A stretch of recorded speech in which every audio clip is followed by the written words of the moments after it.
What's going on, guys? Welcome to another commentary. It's been a while since I've done one. Today we're going to talk about the bench press. I've been looking up a lot of stuff, trying to do my best to become better at it. And so this is just kind of like an overview of what I'm doing, what I could do better, and how I can apply these things and how I need to apply these things. So first you saw me doing just a bar, getting warmed up, trying to get nice and tight and getting my form down. You can see Isaiah. You can see the difference in between our arches and things like that, and how we do this. So, but from here, we're just basically pyramiding up, going up in weight. Start off with a bar, 135, 185, 195, 205, and then did my working sets. And you'll see that later on. But until then, I want to talk to you guys about the bench press, and what I've learned about it and what I've looked up about it. So there's 7 main parts of the bench press. Your scapular position or your shoulder position, getting tight and getting a good arch, which you can see Isaiah is trying to do that. He's getting better.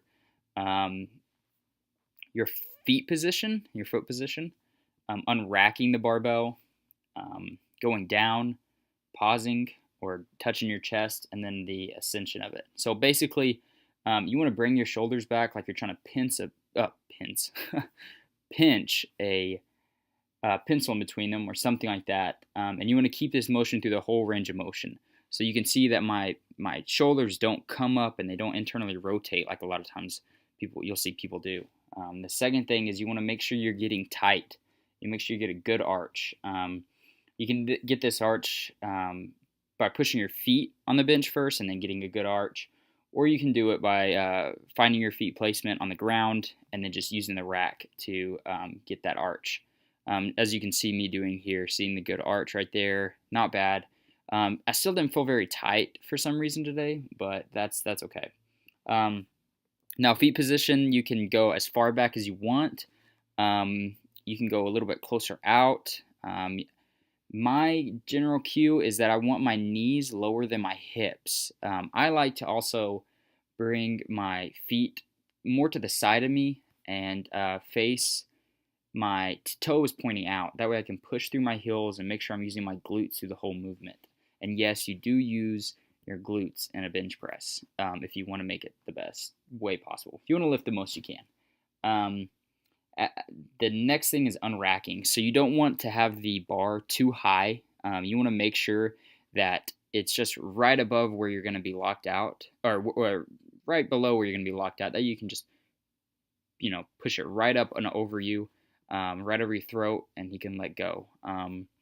So another thing is you want a spotter who's not going to yank it out and make you lose your form and lose your tightness during this.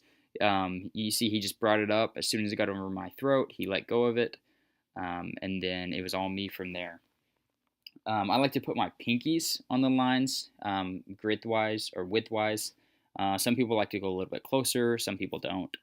But I like to put my pinky on the little lines there. Isaiah's a little bit closer, as you can see. So from there, what I like to do, and what I think he should do, you can see his hands or the bar kind of going back on his hands, is I like to squeeze the bar as hard as I possibly can. Not only will this put you in a good wrist position, but it can also help with muscle irritation, which basically means if one muscle is contracting, the other is going to be able to contract even harder. And another thing with unracking it, and the most important thing with unracking it, is you want to make sure you don't lose your scapular position, your shoulder blades being tucked together and on the mat, or on the bench. So the next thing is the descent. So once you have the bar up over your throat, it's steady, you can start to lift. You want to maintain your tightness, and you want to control the weight as you lower the bar down to your chest, which you can see in this workout I did a very, very bad job of.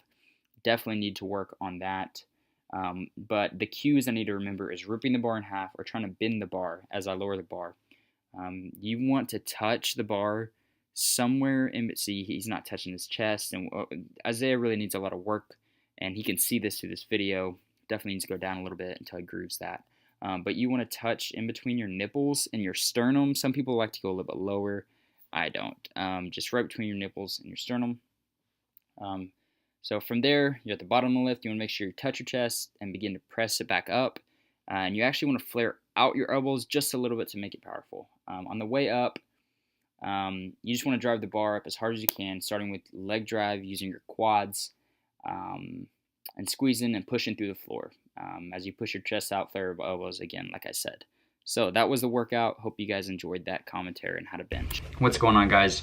Hope you guys enjoyed that commentary. I went through the commentary pretty quick, and we just recorded my bench. Nothing else, but there's definitely things I need to work on. I was pretty uncontrolled on the way down. I wasn't as tight as I would like to be with my scapula, my shoulder blades being back. Hold on, let me see if I can get a better angle at this. You guys stay with me, don't leave me yet. So, yeah, but as you can see, I have a pretty big arch in my chest when I'm doing this. And if you look at any powerlifting meet, you can notice they all have a huge arch, and that is actually legal in powerlifting. As long as your shoulders and your head and your feet, as long as your shoulders are on the bench, your head is on the bench, your butt is on the bench, and your feet stay on the ground, it is perfectly legal. And so no, getting the arch is not cheating. USPLA, or the powerlifting allows it. So if they allow it, then it is not cheating. So definitely going to be working on some of those things we talked about, and I'm going to continue to record my workouts and see if I can perfect my form to the best that I possibly can. But a couple of bench discussions I want to talk about is whether or not that arch is safe for you to do. So there is some stress on the sacroiliac joint, which is just the sacrum and pelvis. I got notes here in case you're wondering what I'm looking at. So it does cause a little bit of stress there, but it's nothing that you can't tolerate. You're only there for a little bit of time, and it's not going to cause any, not to the extent of causing any damage. And then your spine is also in the safest position when it's in lordosis, or when it is like that. That's when it's safest. And if you have your scapula retracted, correctly, like this, bringing your shoulders back, scapula retracted, bringing them together, it allows your lower muscles fibers for you to use your lower muscle fibers, which are stronger, and it actually puts your shoulder joint in a safer position. So that is the first question a lot of people have when they see people with a big arch bench, is whether or not it's safe. Well, after cheating, but yeah. So the next thing is, right along with it is the arch cheating, and absolutely not. The range of motion is definitely shortened. You don't have to go down near as far, but this also allows you to lift more weight, which in terms of hypertrophy or hypertrophy, however you want to say it, you lift more weight, put more volume with that more weight, the more your chest grows. As we talked about before in the powerlifting meet, if you have everything in contact, then it is not cheating at all. In fact, it'll help you lift more weight, like I talked about. And so one thing with that is that people who have a bigger bench press usually in turn have a bigger chest, and that's what I'm about to get to. The next thing is arching best for hypertrophy, and so it does shorten the range of motion, and we know that range of motion is important for time under tension and to grow the muscle. But there is a study that shows that the higher the 1 rep max, usually it correlates to the bigger the chest muscles. Now, not always, but in this specific study, that was the case. So if you're just doing the bench press by itself, yeah, you probably want to stay flat, make sure you're going all the way down real slow and back up. But in general, if you're trying to get more muscle mass, you're going to be doing more than just the bench press.